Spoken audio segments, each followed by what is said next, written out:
It's not every day that a judge orders a lawyer to be arrested, especially in the middle of one of the biggest celebrity trials in America.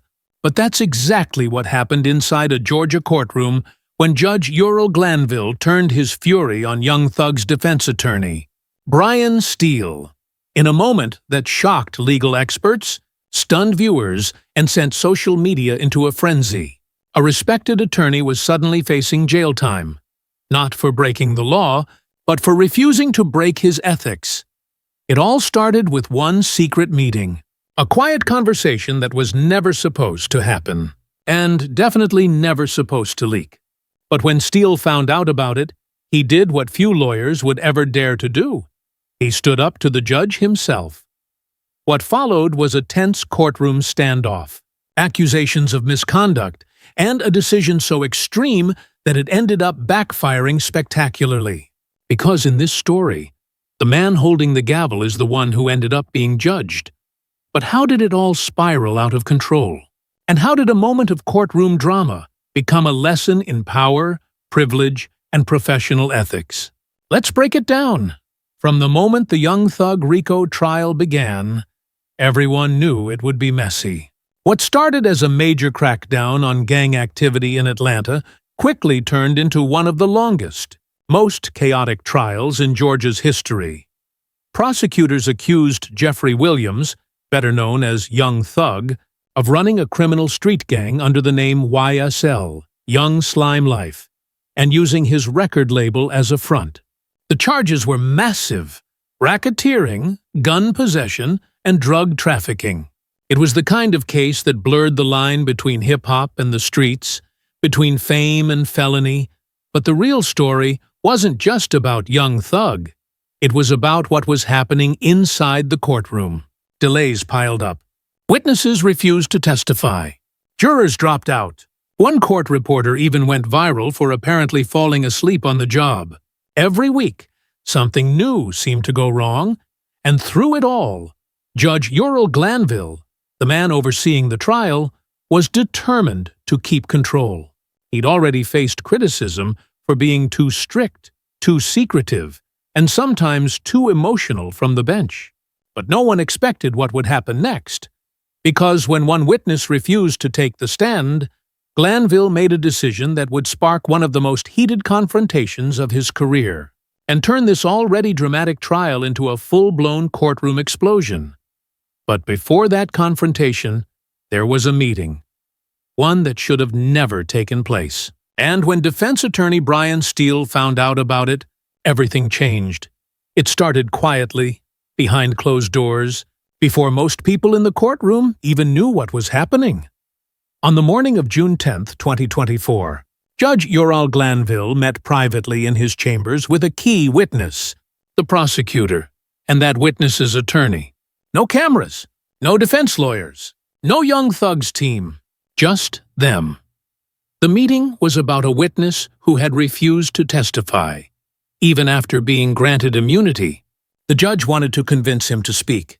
But that conversation, no matter how well-intentioned, was an ex parte meeting, meaning one side got private access to the judge without the other being there. And that's a serious problem. Under Georgia's judicial code, judges are strictly forbidden from having those kinds of secret communications about an ongoing case. It's one of the most basic rules designed to keep the courtroom fair and balanced. But that rule was just broken by the very person meant to enforce it. When the meeting ended, the witness suddenly agreed to testify. The prosecution got what it wanted, but the defense had no idea it had even happened until word somehow leaked. Brian Steele, Young Thug's lead attorney, learned about the secret meeting from an undisclosed source. And when he did, he was furious. He believed the judge had just violated Thug's constitutional rights, the right to be present during all critical parts of his own trial. So Steele did what few lawyers have the courage to do.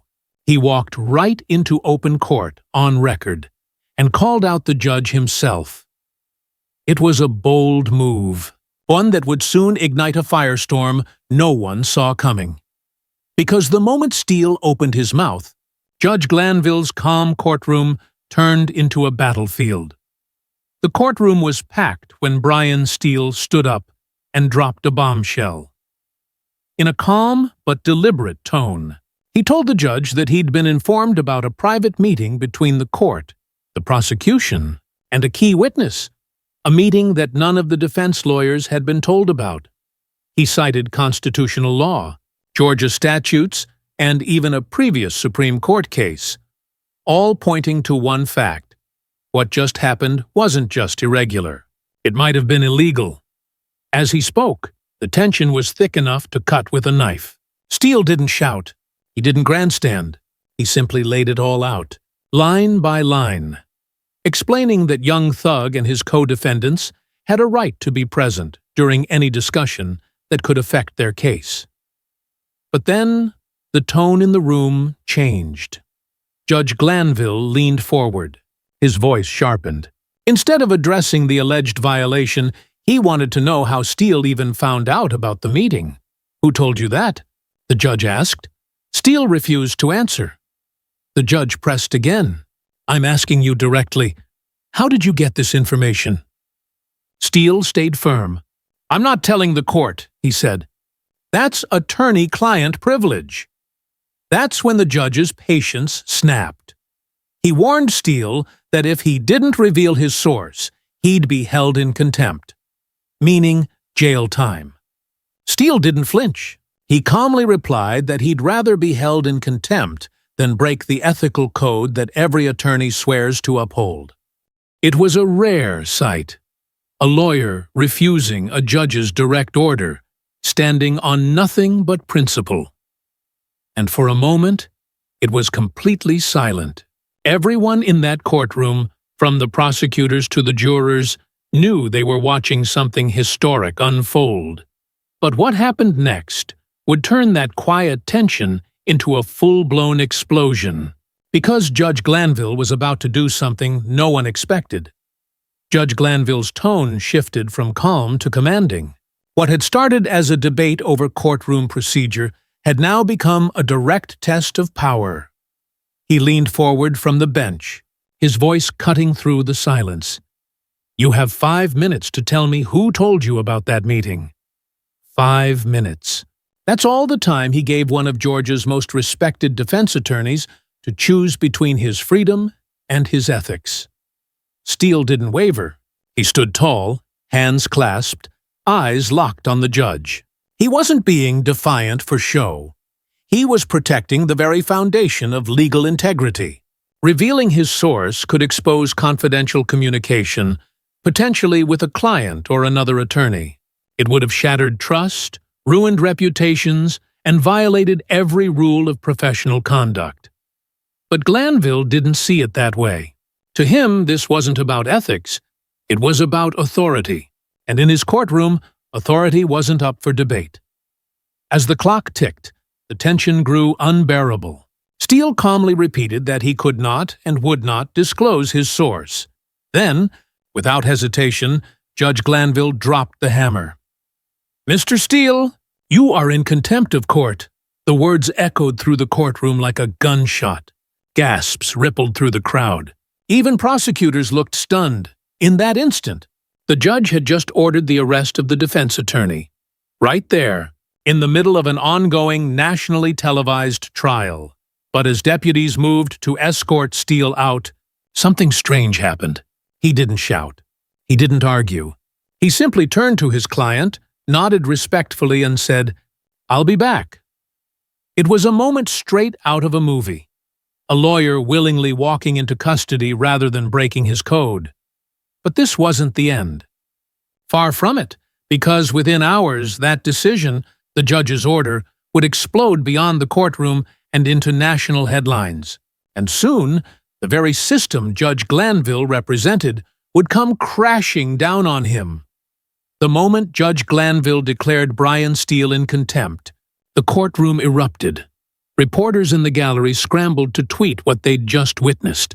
Legal analysts watching the live feed couldn't believe it.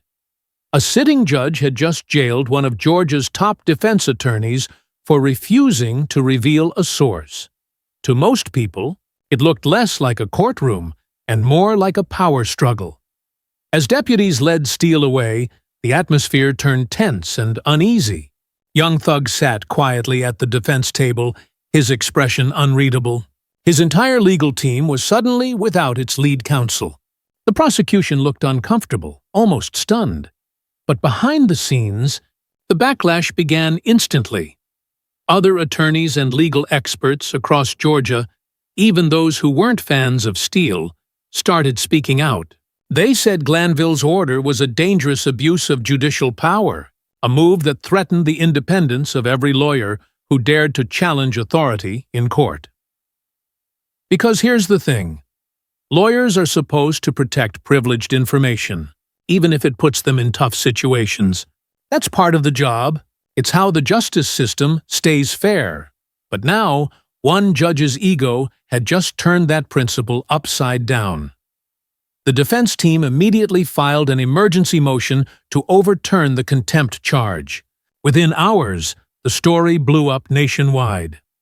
And Free Brian Steele started trending, and thousands of people flooded social media demanding the judge be investigated. Even more shocking? By the end of the day, the Georgia Supreme Court stepped in. They issued a rare emergency stay, halting the contempt order and stopping Steele from being taken to jail. It was the legal equivalent of hitting the brakes on a runaway train. Judge Glanville's attempt to assert control had just done the opposite. It made him the center of a massive judicial scandal. But things were only about to get worse, because as the spotlight grew hotter, hidden details about the judge's secret meeting and his conduct throughout the trial were about to come spilling out. And once they did, there was no going back. The moment the Georgia Supreme Court issued that emergency stay, everything shifted. In one stroke, the highest court in the state had effectively told Judge Glanville, "You went too far." What was meant to be a display of authority had now spiraled into a career-defining controversy. Within days, the legal world was in uproar. Law professors, former prosecutors, and defense lawyers across the country weighed in, and almost none of them defended Glanville. They called his actions reckless, unethical, and a textbook violation of judicial conduct. And that secret meeting? It became the smoking gun. According to reports, the witness Glanville had met privately with was a key player in the prosecution's case, someone who had repeatedly refused to testify. The meeting wasn't just unusual, it might have compromised the entire trial. Legal analysts began to ask, if the judge had crossed ethical lines once, how many other boundaries might have been blurred behind the scenes? The scrutiny was relentless. Videos of the confrontation went viral, racking up millions of views on TikTok and YouTube.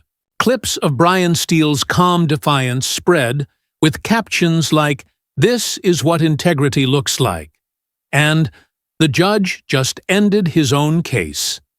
Then came the final blow. Weeks later, the Georgia Court of Appeals and the Judicial Qualifications Commission, the body that oversees judges, began quietly reviewing the incident. And in a move that stunned everyone following the case, Judge Glanville was removed from further proceedings related to the Young Thug trial. It was the ultimate reversal of power. The judge who once jailed a lawyer for speaking up was now being investigated for the very actions that started it all. The man who'd once demanded obedience from the courtroom was now being judged by the system he once controlled. But the story didn't end there, because while Glanville's reputation was collapsing, another twist was unfolding, one that would change the direction of the entire YSL case. As Judge Glanville's name made headlines for all the wrong reasons, the Young Thug case itself started to unravel. The trial, which had already dragged on for over a year, was now buried under a mountain of mistrust, legal motions, and damaged credibility. The defense argued that the secret meeting and the judge's treatment of Brian Steele had tainted the entire process. And for the first time since the RICO indictment dropped, it looked like the state's massive case against Young Thug might actually collapse. Then came the twist no one expected. In late 2024, reports confirmed that Young Thug had reached a plea deal. The rapper, who had spent years fighting for his freedom, agreed to a negotiated sentence: time served, probation, and community restrictions. After nearly 2 years behind bars, he walked out, not as an exonerated man, but as someone who had survived the system's chaos. Meanwhile, Brian Steele became something of a folk hero in legal circles. Clips of him refusing to back down were studied in law schools and praised across social media. Even people who didn't follow the trial admired how he'd stood up to power. Calm, composed, and unbreakable. Judge Glanville, on the other hand, faced the opposite fate. The same gavel he had once slammed down in authority was now the symbol of his downfall.